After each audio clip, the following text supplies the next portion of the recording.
Hi everybody, I'm Jessica from the Waldock Way. And today's video just might be my most requested video. The most common questions that I get every day are, how do you plan? What do you use to plan? How do you stay organized? How do you keep records? So that is exactly what I'm going to show you today. I'm going to show you inside my planner, and then at the end I have a special announcement. So this is my planner. Now before I show you too much of the inside, I do want to say I have tried every planner out there, and there are some really, really great ones. I just really needed something that was super simple. I don't want to plan by day. I don't need a whole lot of lines. I just wanted a checkbox. I wanted something simple where I could just write what I needed to do and just check it off. But I also have a lot of things I do. So I needed options for a lot of different things. It wasn't just homeschool. I don't want 15 different planners. So after trying everything, I finally just made my own. Because of what I have in it, it is about 1/2 inch thick. The covers are printed on cardstock and laminated, and it is bound with a Proclick binding. And in case you're not familiar with Proclick, it is amazing and everybody should own one. It's spiral binding that opens up and then can be reclosed. So it's almost like a 3-ring binder, but spiral bound. It's amazing. I'll link all this stuff in the description box below. So let me go ahead and show you inside. The very first page of my planner is my favorite educational quote, which is, "Education is not the filling of a pail, but the lighting of a fire." And I am going to have to skip the next few pages. So the next page would be my contacts, my usernames and passwords, and then my bill information for like my monthly bills. So I'm going to skip those. I have a very simple weekly schedule that you have seen or at least heard me talk about in the Let's Chat routine video. I have a 2018-2019 yearly overview calendar. I have a curriculum checklist, and so I use this to just give me an overview of where we are for the year. While we do more than this, the kind of must-dos were our language arts, math, and our Passport to Adventures unit study. Those are the things I would like to have done by the end of the year. Anything else is just icing on the cake, the way I look at it. So I have them listed and how many lessons or units there are, and then I check them off as we go. So that way, one page, very quickly, I can kind of see where we are for the year. I keep a unit study planner page in here while we use Passport to Adventures, and I don't need to plan that. Every now and then she throws me for a curveball, much like when we hatched chicks. We did a quick little chick egg unit study, and with Halloween coming up and we pulled our skeleton out, she asked if we could do a quick human body study because she wanted to do a little bit more about that. So I'm planning that right now. And then the rest of my planner is extremely simple. It consists of a monthly layout page, my morning basket, 5 weekly lesson plan pages that are exactly the same, and then a idea, plans, and goals pages. Here's where I try to keep things that are going on around town, so not necessarily things that we have to go to or we're committed to going to, but things that I've seen that look fun that we might want to go to. I keep a list there.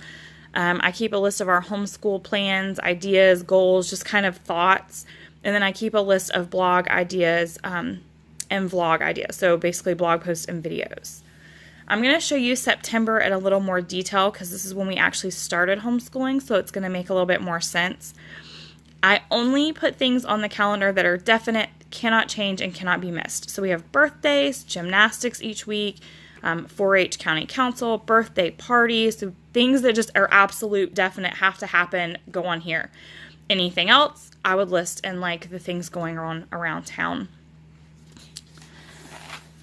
My September morning basket, so that's kind of what we're doing for September.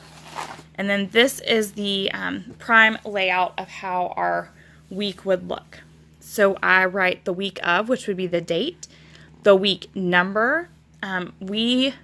I plan our school year based off of Emily's birthday. It's easier that way. So we are in week 9, even though we really haven't done 9 full weeks of curriculum. we're in week 9 based off of the fact that it's 9 weeks after her birthday. And we did morning basket even when we didn't do curriculum. So I still count that. We have a morning basket checkbox right here. So there's 5, and we just check off however many times we do it, because again, I don't need to write all of that when I have our morning basket list already done. I make it very simple. We have The Good and the Beautiful, Life of Fred, Passport to Adventures, Exploring Nature with Children. This one happens to also say Hatching Chickens. I write the lesson that we're starting with and then a dash, and I leave it open and write whatever lesson we've gotten to by the end of the week, especially with The Good and the Beautiful, because some of those lessons are very short and some are very long. So we may get to 4 that week, or we may only get to 1 that week. So I don't really like pre-plan, oh, we're going to do lesson 8, 9, 10, and 11. I just put like 8 through whatever we get through. Same thing with Life of Fred. She may ask for 2 chapters one day. She may want to skip it one day. She's 6, and that's fine. So I only write the first chapter or the first lesson and then fill in what we get to. Passport to Adventures is super easy because we're doing it based off of a unit. So the whole week is revolving around that. The same as Exploring Nature with Children. Now, again, I have teacher's manual that tell me what I need and what to do. So I don't need to plan and rewrite everything out. I'll show you later that I have my book list in here. And so I order my books ahead of time, but I don't really need to plan. I can just open my teacher's manual. I plan out that this is the week we're on and this is the pages I need to turn to, but I don't like say we're going to do this on this day and this on this day and this on this day, because what if Monday I'm not in the mood to bake whatever I need to bake or whatever. I don't like planning that way. I don't want to have to erase. Even though I do use erasable pen in case I need to erase, I really don't want to have to. So that's how I personally plan, and that's why this works and a lot of other planners didn't. I also have a box for my college classes. So again, I have college syllabuses in here that tell me exactly what to do for each class. So I just write my 4 classes down and check it off when I'm done. The way I try to work is I do like 1 class per time or per day, or however I have it done. So I'll try to get everything for 1 class done and then check it off. And then mentally, that's one less thing I have to worry about this week. Same thing with my work schedule. You saw where I keep my idea list. So unless I have something that has to be done, I just plug in the ideas where I think they'll work.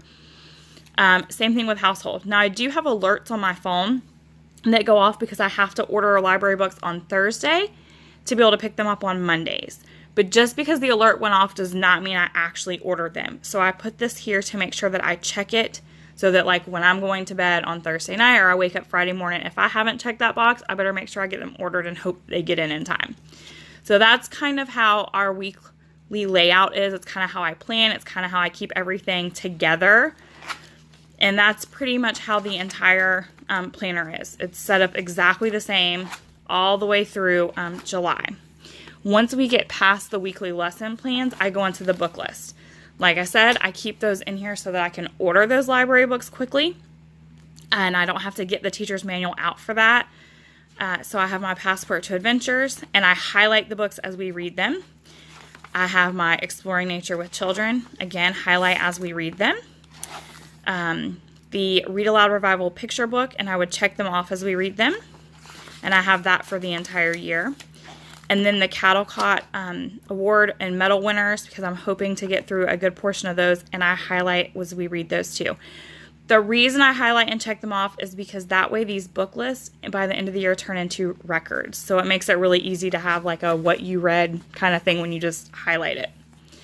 The last thing in my planner is my college syllabuses. So like I said, I can just turn here and say, okay, it's week 15. This is what I need to do. I sit down, I try my best to get it all done, and then I check it off on my weekly thing, and then I can move on to my next class or my next task. So that's it. That's how I plan. I hope that helps somebody. And the big news is that after all of the inquiries and I guess interest I have had, I was actually able to take some of the personalization off and make a version of this planner that will be available in the shop. So I'm going to leave the description, the link, in the description box down below of where you can purchase this. And I am also going to be doing a video of a look inside of it tomorrow so that you can see inside, see all the pages that are offered, what they look like, and just have an inside look. So come back tomorrow to see inside this and check out that link below in case you want to go ahead and buy it. There will be a giveaway going on my business Facebook page. So I will link that, and if you head over there, you may be able to even win a copy of it. Don't forget to like and subscribe.